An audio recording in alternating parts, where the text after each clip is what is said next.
Chers auditeurs et auditrices sur Alliance 92, bonjour à vous pour cette semaine. Eh bien, nous serons accompagnés de la Chambre de l'Industrie et du Commerce d'Antananarive, qui d'ailleurs a son pleine évolution, 100 ans quand même, oui 100 ans, et ça commence dès aujourd'hui. On reçoit Ancha Rarmala, la chef de service accompagnement aux entreprises. Bonjour à vous. Bonjour à l'Alliance 92 FM et puis bonjour à tous nos auditeurs et auditrices aussi. 100 ans, c'est jeune, mais beaucoup de maturité quand même, si l'on puisse dire, si l'on parle de la Chambre. Oui, on peut dire 100 ans quand même, c'est déjà une étape dans la vie d'une société, d'un organisme, d'une entité. Voilà, oui. Organisme, entité, voilà, les mots sont sortis. D'ailleurs, vous avez accompagné beaucoup, parce qu'on accompagne aussi au niveau de cette chambre, beaucoup d'entreprises, beaucoup de jeunes entrepreneurs, n'est-ce pas? Oui, en effet, c'est la cible principale de toutes les activités de la Chambre de commerce et d'industrie. Les entreprises, les entrepreneurs et même un porteur de projet. Voilà. On entend beaucoup vous jouez aussi parfois le rôle d'interface à travers des rencontres. Oui, c'est une des missions de la Chambre de commerce et d'industrie en tant que plateforme de dialogue entre le secteur public et le secteur privé, où il y aura des occasions pour les entreprises du secteur privé de s'exprimer en face de responsables du secteur public par rapport à des questions d'actualité ou des problématiques. Cette rencontre se fait assez souvent quand même?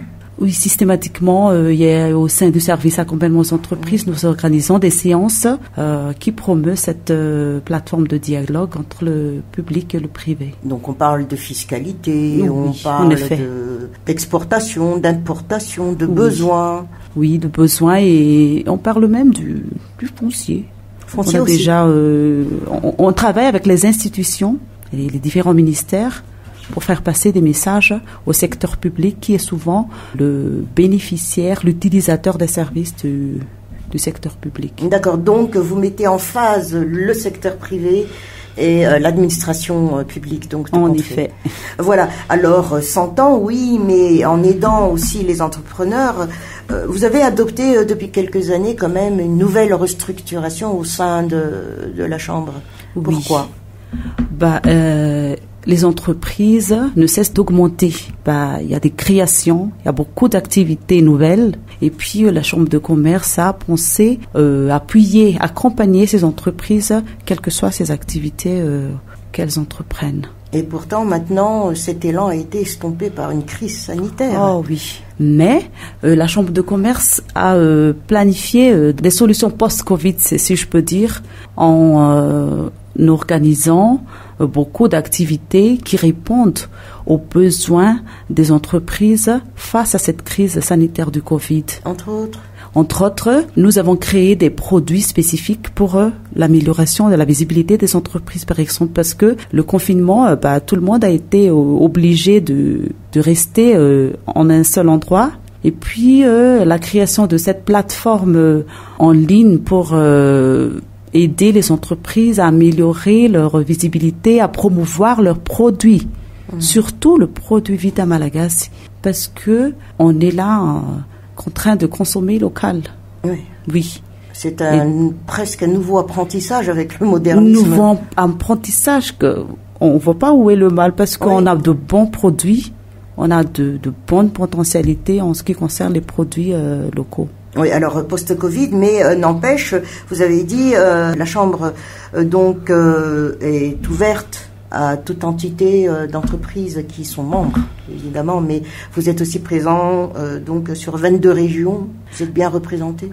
Oui, là, il s'agit de la Chambre de commerce et d'industrie d'Antananarive. Oui, donc, mais par rapport à ce post-Covid, par rapport aux besoins... Oui, en effet, il y a des produits qui ne sont pas d'Analamangue, voilà, mais qui sont recherchés par les régions, les autres régions. Donc, le réseau est développé entre les chambres de commerce d'Analamangue avec les autres régions. D'accord. Vita Malagasy, cela passe de la consommation alimentaire, que ce soit habits, que ce soit tout autre. Oui, et même des services Vita Malagasy, puisque nous avons des services produits localement.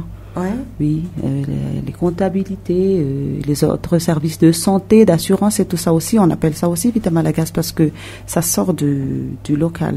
Donc, pour la promotion de Vita Malagas, nous organisons le salon de la créativité Watch, qui est à sa 7e édition maintenant. Ça commence aujourd'hui et ça va se terminer le samedi 28 novembre. Toujours dans le cadre aussi du centenaire. Oui, en effet, parce que toutes les activités qu'on a prévu de faire ici, ça entre dans le cadre du centenaire de la CCIA. Quel est l'intérêt de ce salon alors? Oui, si on parle de cette édition, en tout cas post-Covid.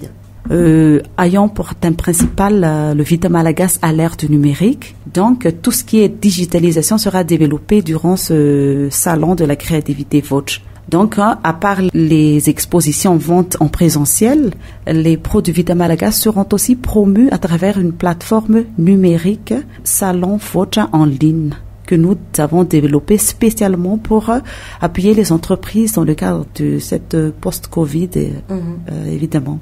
Et cela veut dire donc que présentiel, vous dites, il y aura donc des entreprises qui seront bel et bien là, qui peuvent répondre aussi par le biais de la numérisation. Oui, le numérique sera représenté. Il y a des entreprises de numérique qui feront des expositions. Les autres secteurs aussi, l'agroalimentaire, le bien-être, l'artisanat sont à promouvoir à travers le Vita Malagas. Alors, on parle de marché drive ou vente en ligne aujourd'hui. Ça a son envol. Comment ça se fonctionne avec vous dans la chambre de commerce? Est-ce qu'on vous contacte? Est-ce qu'on demande? Comment ça se passe au niveau même de la chambre de commerce, même pour ce salon? Oui, comme ce qui a été énoncé tout à l'heure, il y a la promotion de la visibilité des entreprises d'abord à travers ce salon en présentiel et en ligne.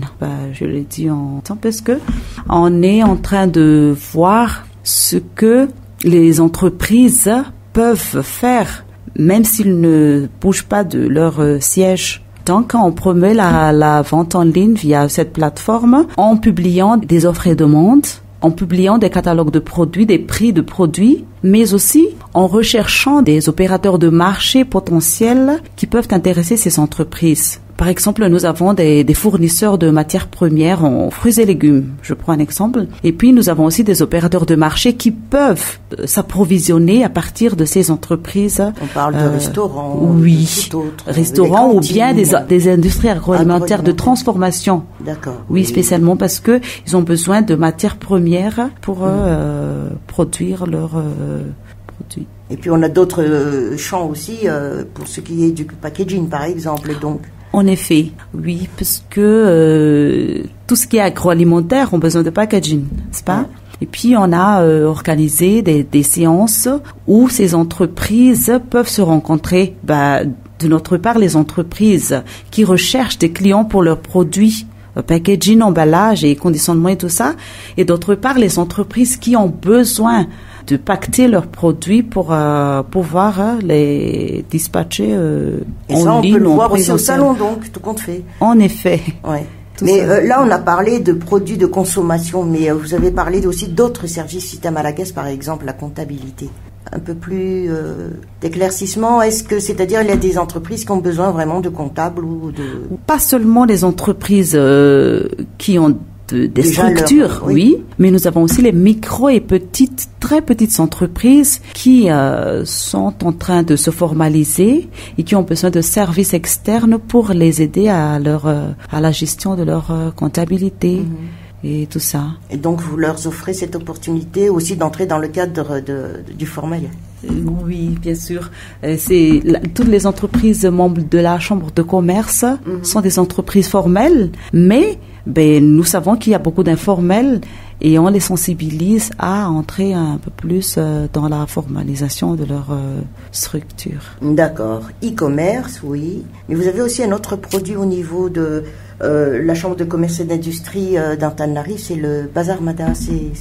Oui, c'est un système d'information sur le marché.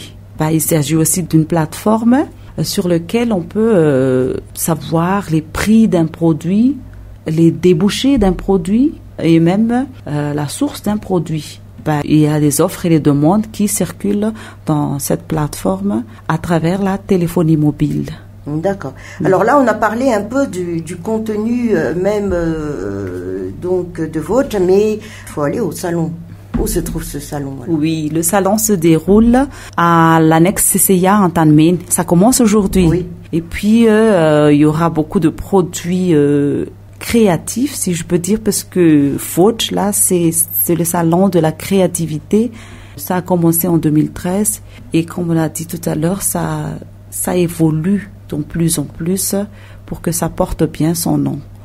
Donc, annexe CCIA Tanmena, du 25 au 28 novembre. Ne ratez pas ouvert au public. Il y aura aussi des B2B, des rencontres, des questions-réponses. En effet, et rencontres B2B, comme je l'expliquais tout à l'heure, entre entreprises des secteurs présents à l'exposition, mais aussi des secteurs qui ne seront pas présents à l'exposition, mais qu'on a appelés plus particulièrement dans le cadre de ces rencontres. Mais donc, vous avez très bien signifié qu'il y aura des rencontres présentielles ou tout autre, mais n'empêche quand même, le point fort de ce salon aussi, c'est une rencontre, un apprentissage, c'est tout un partage. Oui, et ces rencontres seront renforcées par la tenue de conférences et de séances de partage aussi, qui vont développer davantage des thèmes sur le numérique. Tout ce qui est protection de données, l'accès à la digitalisation pour promouvoir le commerce et même l'artisanat. Il y a des petits artisans à l'exposition, mais qu'on va inciter à travers ces conférences à utiliser le numérique pour promouvoir leurs activités. Justement, nous aurons des conférences et des ateliers de formation aussi concernant cette digitalisation. Après ce salon, sans doute, il y aura un approfondissement au niveau de... Oui, on a prévu plusieurs activités dans ce sens pour initier plus l'utilisation de digital comme outil de développement de toute activité.